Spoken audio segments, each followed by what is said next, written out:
organisasi dinas pendidikan Kabupaten Jombang, termasuk tipe A, sehingga ada 5 bidang, 1 sekretariat, 1 kepala dinas, dan dibantu beberapa kasubag, 3 kasubag. Berikutnya, cascading rantauan LPMP Kabupaten Jombang 18-23 dengan rantauan ekstra dinas Kabupaten Jombang tahun 18-2023. Jadi Kabupaten Jombang sesuai dengan visi misi Bupati, kita mengambil pada visi yang kedua, mewujudkan masyarakat Jombang yang berkualitas dan religius dan berbudaya. Ini misi kedua dari visi Bupati Jombang. Tujuan RPJM yaitu meningkatkan kualitas sumber daya manusia.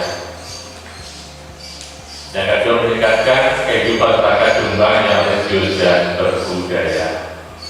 Ada indikator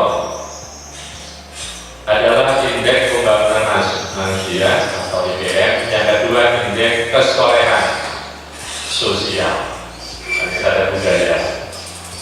Sasaran RPJMD meningkatkan derajat pendidikan dan meningkatkan kerukunan beragama, ketentraman, keamanan, ketertiban umum, dan kesadaran. Indikator sasaran untuk kita ada indikator indeks pendidikan. Yang kedua, presentasi seni budaya yang dilestarikan.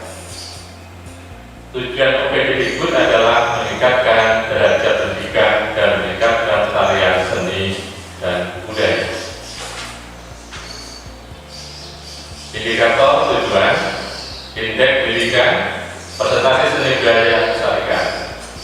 Sasaran UPD, terwujudnya pendidikan yang merata dan bermutu, terwujudnya lembaga pendidik yang memenuhi kualifikasi dan meningkatnya kelestarian seni budaya. Indikator sasaran OPD sesuai dengan yang sasaran 1 adalah APK jenjang PAUD sederajat, APK jenjang sederajat, APK SMP, APM, SMP, prestasi SD dan SDK, dan sekolah SMP MTS terakreditasi. Sasaran kedua, indikator ada presentasi tenaga pendidik yang memenuhi kualifikasi. Sasaran ketiga, indikator sasaran dalam prestasi jenis budaya daerah yang dilestarikan, presentasi jenis kesenian daerah yang dilestarikan, dan prestasi cagar budaya yang dilestarikan. Ini gambaran umum.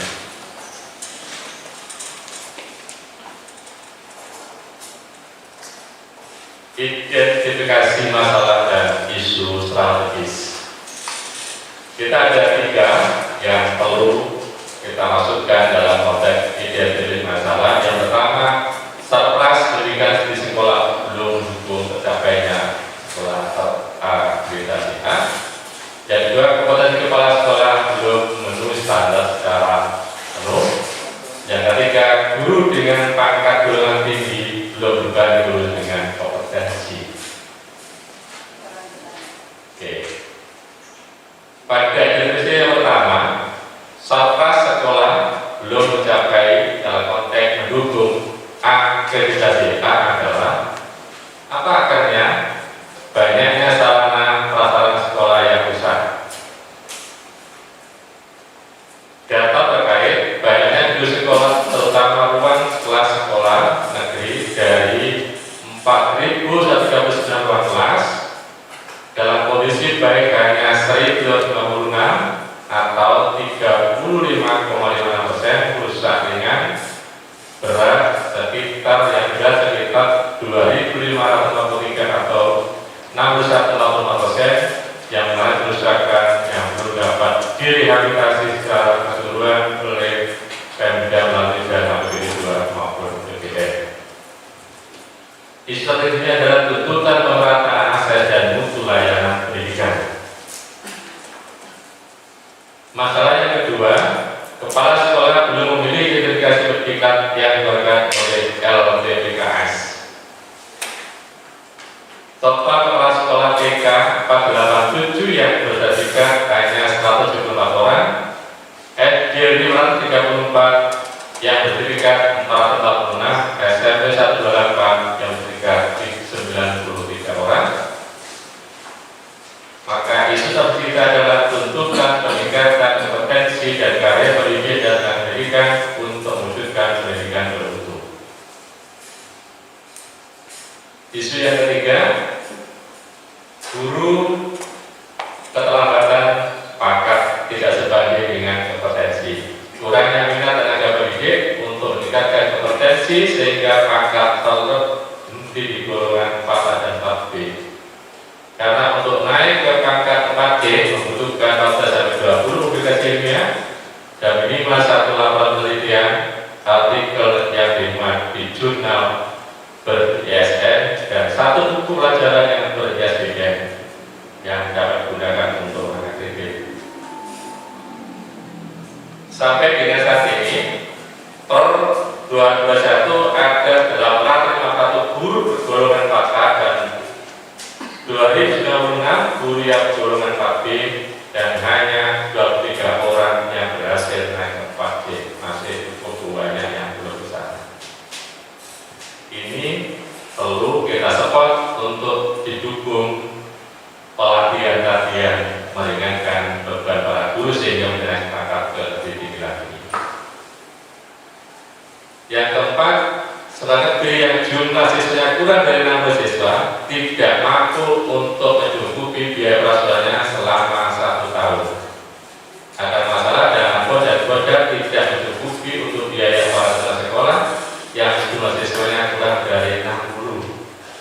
Adanya perubahan aturan pengenalan dan kos di tahun 2020 yang dihitung berdasarkan jumlah siswa yang bermisen dan dihapusnya pemberlakuan penyaluran minimal 60 siswa untuk sekolah-sekolah yang siswanya kurang dari 60 menyebabkan kurangnya dana untuk memenuhi biaya operasional sekolah yang jumlah siswanya hanya 60. Pendidikan gratis dan berkualitas, kain seragam gratis dan posga. Terjadi kesenjangan besaran jumlah boda antara SD dan SMP. SD 53.700 per siswa per tahun, sedangkan SMP 202.200 per siswa per tahun. Yang kelima, belum semua peserta didik berkebutuhan khusus terlayani pada sekolah reguler. Karena masalahnya adalah belum tersedianya guru inklusi yang berkompetensi di sekolah penyelenggara pendidikan inklusi.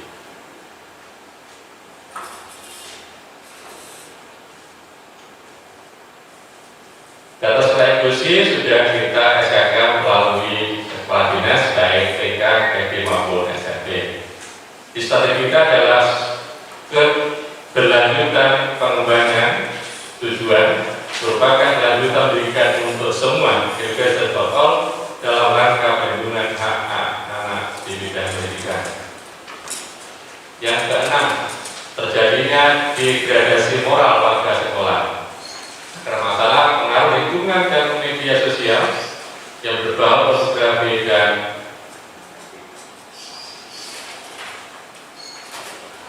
dibarengi dengan filter yang kuat dari warga sekolah.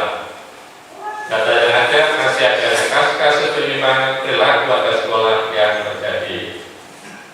Isu strategis kita adalah dampak dan rugi dan globalisasi lalu penguatan pendidikan karakter.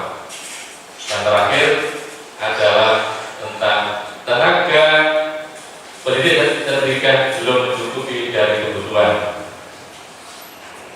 Akar masalah adanya moratorium penerimaan guru menyebabkan banyaknya tenaga pendidik yang sudah purna dan memasuki masa pensiun tanpa diimbangi dengan penerimaan guru PNS sesuai dengan kebutuhan.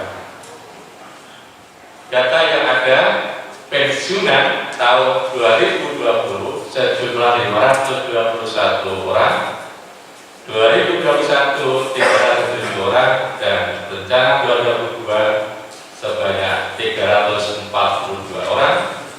Penerima CPNS tahun 2020 sejumlah 200 orang, P3K 300 orang. Hal tersebut bukan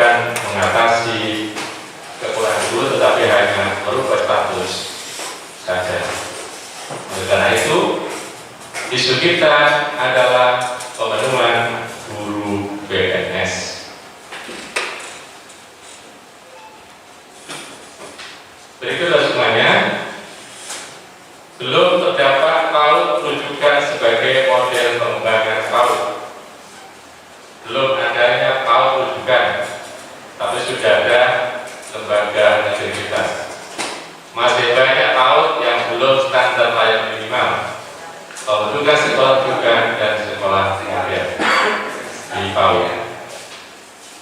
Belum adanya dana pendamping dari APBD 2 untuk sekolah rujukan. Sekolah rujukan perlu pembangunan dalam skala nasional dengan support anggaran dari APBD. Pembiayaan sekolah rujukan SD dan SMP hanya bersumber dari dana pusat. Mengajukan usulan ke pemerintah daerah. Yang berikutnya adalah kemampuan keagamaan sekolah reguler masih jauh di bawah kemampuan siswa FI dan MTS.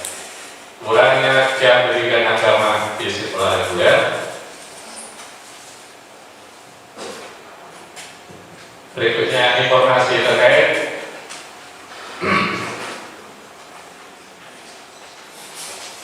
data sekolah kita yang tersebut 534 lembaga SD dan 28 lembaga SMP.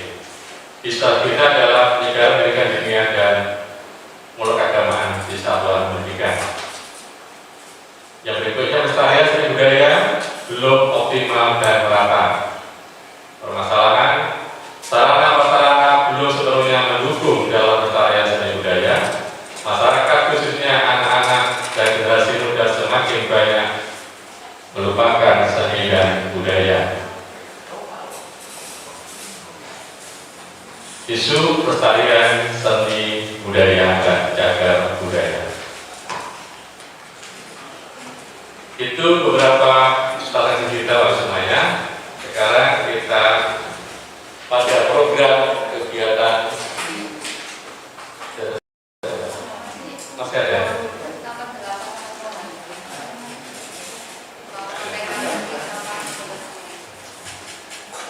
Yang ke-8 9 ya? Sedikitnya jumlah TK negeri. Belum adanya TK negeri setiap kecamatan, minimal 1 TK negeri di kecamatan. Data yang ada sampai akhir 2020 baru ada 7 TK negeri pembinaan. Penambahan jumlah TK pembinaan. 8 itu gedung Korpu itu bukannya untuk gedung kesenian? Nomor? 8. Oh iya. Nomor 8, belum ada sarana yang memadai bagi kelompok kesenian untuk melaksanakan pertunjukan seni. Kota Jombang belum memiliki gedung kesenian. Belum punya. Izin pinjam itu. Gedung korporat itu. Ya. Sehingga kita perlu pembangunan gedung kesenian. Oke.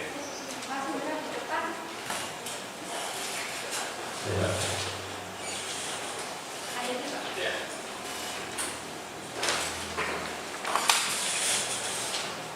Skala prioritas kabupaten dan kecamatan Ibu Kabupaten Jombang. Prioritas kita adalah ada 3. Yang satu gedung kesenian Jombang, kedua kain seragam, ketiga tahap salah sekolah. Di kecamatan tidak ada karena saat peserta yang diusulkan berkaitan dengan kelembagaan kita tidak ada satu kecamatan bisa diampu oleh OPD lain sehingga tidak ada prioritas untuk dididik kita. Yang ketiga pokok pikiran kita selaku verifikator dari pokok yang sudah kita verifikasi ada 124 lembaga yang setuju dengan anggaran 16.823 juta 513.217 rupiah. Yang keempat menarik berkadang yang ada anggaran di desa BKK desa. Ada 2 hal dari hasil itu berkadang adalah 1 untuk kegiatan PAUD, AP outdoor dan AP indoor. Yang berikutnya ada usulan dari masyarakat tentang hal kesenian. Jumlahnya 4,2 untuk kesenian melalui dana desa. Yang masing-masing desa dianggarkan oleh desa 200 juta rupiah. Ini Bapak semuanya, kapasitas kita kabupaten ada dana kokil, ada dana dari berkada. Ya. Kita masuk ke program kegiatan tahun anggaran 2022.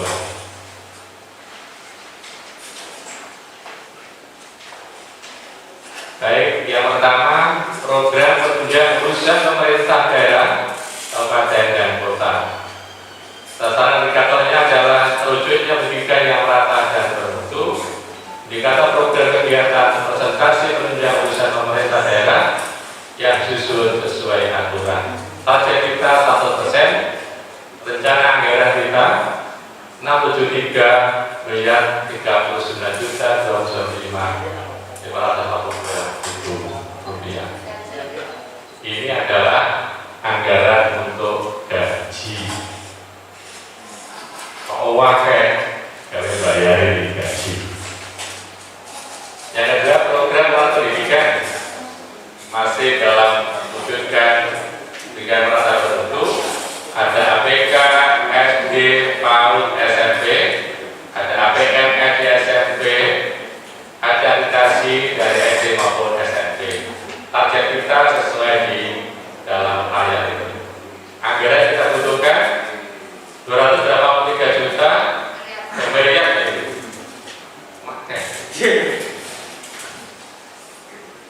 493 juta 320.250 rupiah. Yang ketiga, program pendidikan dan tenaga kependidikan. Khususnya tenaga pendidik yang memenuhi kualifikasi. Yang paling banyak belum adalah di PAUD. Presentasi tenaga pendidik yang memenuhi kualifikasi target kita adalah 4,2% di tahun 2022 dengan anggaran sediakan 975 juta 99.000 rupiah. Yang keempat, program pengembangan kebudayaan. Meningkatnya pelestarian seni dan budaya. Indikatornya presentasi jenis budaya daerah yang dilestarikan. Target kita 30% dengan anggaran 750 juta rupiah. Yang kelima, program pengembangan kesenian tradisional. Presentasi jenis kesenian daerah yang dilestarikan. Indikatornya presentasi jenis kesenian daerah yang dilestarikan. Targetnya 3% dengan anggaran 1.230 juta rupiah. Yang keenam, program pelestarian dan pengelolaan cagar budaya. Presentasi cagar budaya dilestarikan. Indikatornya presentasi jenis cagar budaya yang dipelihara pemerintah daerah. Targetnya 80%. Anggaran butuhkan 400 juta rupiah. Lanjut.